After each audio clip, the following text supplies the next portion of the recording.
ముందుగా ఎంఎస్ టీవీకి స్వాగతం. రెండు తెలుగు రాష్ట్రాల ప్రజలకు నమస్కారాలు. Welcome to MS TV. ఈ రోజు పూసుగూడెం గ్రామ పంచాయతీకి వచ్చాము. ఇక్కడ సర్పంచ్ గా గెలిచినటువంటి ముఖ్య ధర్మ గారిని కలపడానికి వచ్చాము. చెప్పండి సార్, మీరు ఏ పార్టీ తరపున గెలిచారు? మీకు టికెట్ ఇచ్చినందుకు గెలిచినందుకు ఎలా ఫీల్ అవుతున్నారు? నమస్తే సార్, నా పేరు ధర్మ. పూసుగూడెం పంచాయతీ మా పంచాయతీ నుంచి నాకు సర్పంచ్గా టికెట్ ఇచ్చిన మా ఎమ్మెల్యే, మాజీ ఎమ్మెల్యే గారు, అలాగే మండల అధ్యక్షుడు అప్పారావు గారికి మా సర్పంచ్ టికెట్గా నాకు కేటాయించి నాకు ఇవ్వడం జరిగింది. దాన్ని ఇవ్వడంతో నేను సర్పంచ్గా గెలుపొందాను. పూసుగూడెం పంచాయతీ నుంచి మన గ్రామానికి అభివృద్ధి చేయడానికి కొరకు నన్ను గెలిపించిన మా గ్రామ అభివృద్ధికి, మా ప్రజలకి గెలిపించినందుకు పాదాభినందనాలు. అలాగే గ్రామ అభివృద్ధి కోసం నాకు నమ్మి గెలిపించినందుకు, మంచి పని చేయడానికి కోసం గెలిపించారు నన్ను. అలాగే గ్రామ రోడ్లు కానీ గ్రామ నన్ను గెలిపించినందుకు పేరు పేరున పాదాభినందనాలు.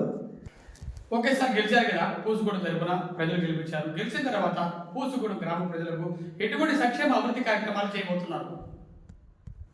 మేము చేయబోయేది గ్రామ రోడ్లు, గ్రామ విధి దీపాలు, గ్రామ మంచినీటి సౌకర్యాలు, అలాగే పరిశుభ్రత నీటిగా చేపించి జనాల నమ్మకాన్ని మనం తెచ్చుకుందామనే ఉద్దేశంతో పూర్తి బాధ్యతతో చేస్తాను.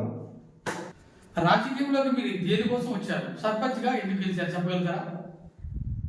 నేను గ్రామ అభివృద్ధికి కోసం, గ్రామానికి నేను సంపాదించుకోవడానికి కాదు ఇది.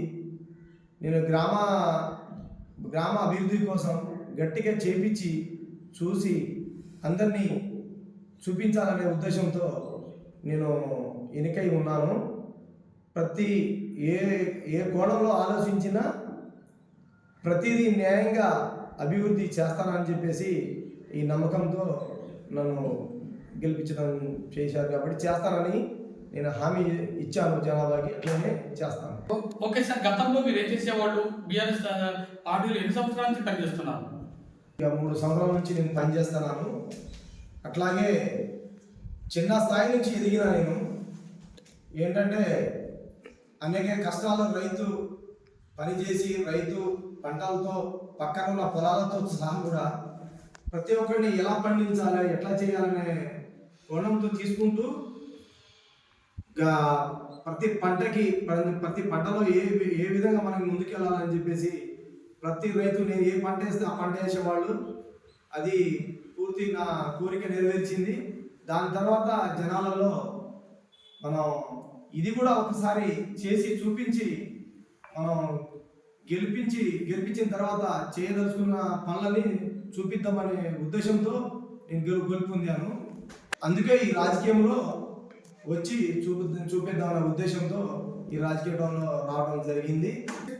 6 గ్యారంటీస్ పథకాలు ప్రవేశపెట్టారు కదా, అవి మీ గ్రామానికి ఏమైనా వచ్చినాయా? ఇంకేమైనా రావాల్సి ఉందా?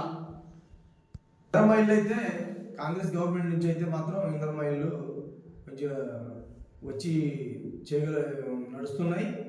అట్లాగే ఇక మన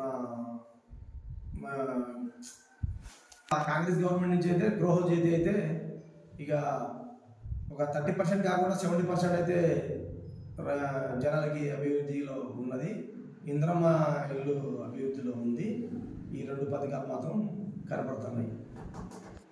మన నియోజకవర్గం నుంచి మన ఎమ్మెల్యే గారు మంచిగా స్పందిస్తున్నారు ఎక్కడ కూడా. అట్లాగే ఇదే ఇంద్రమ్మ ఇల్లుని మా జారే ఆదినాయ్ గారు, మన ఎమ్మెల్యే గారు, శాసనసభ్యుడిగా ఉన్నాడు కాబట్టి చాలా ఎత్తున తీసుకొస్తారని నమ్మకంతో మేము కూడా అతని మీద మేము నమ్మకంతో ఉన్నాము. పేదోళ్ళకి ఆయన ఉన్నంత కాలం పేదోళ్ళకి అదే గృహ నిర్మాణానికి కొంచెం ఎక్కువ మెరుగుపరిచి తీసుకురాగలిగితే మాకు కూడా సంతోషం. అట్లాగే కొన్ని ఇక పేదోడికి అందని పథకాలు ఉన్నాయి. అది ఖచ్చితంగా మా నియోజకవర్గ మన ఎమ్మెల్యే గారు చేస్తారు. తీసుకుపోయి ఈ దృష్టిని మేము ఎమ్మెల్యే గారి దృష్టిలో తీసుకెళ్ళేసి అదే పొజిషన్లో పేద ప్రజలైతే ఎవరైతే ఉన్నారో వాళ్ళని అందేలాగా మేము కింద కృషి చేస్తాము. ఓకే సార్, మరి తిరిగి 2029లో బీఆర్ఎస్ పార్టీ ప్రభుత్వాన్ని ఫామ్ చేస్తుందని అనుకుంటున్నాను సార్. ఇది ఇప్పుడు ఇచ్చే పథకాల గురించి అయితే చెప్పిన మాట వాస్తవాలు. ఒకవేళ నెరవేరిస్తే మనం పూర్తి కూడా మనం ఏం చెప్పలేము. ఇక మనం ఈ రోజుల్లో ఏదైనా కూడా ఈ పక్షాన్ని మాట్లాడినా మేము మాట్లాడకూడదు. ఓకే సార్, మీరు ప్రతిపక్షంలో ఉన్నారు కదా, మరి నిధులు ఎలా సేకరిస్తారు, మరి గ్రామాన్ని ఎలా అభివృద్ధి చేద్దాం అనుకుంటున్నారు? ఇక పార్టీ వేరు. మేము గెలిపించినందుకు మేము మా ఎమ్మెల్యే గారు ఆ పార్టీ ఈ పార్టీ అని చూడరు.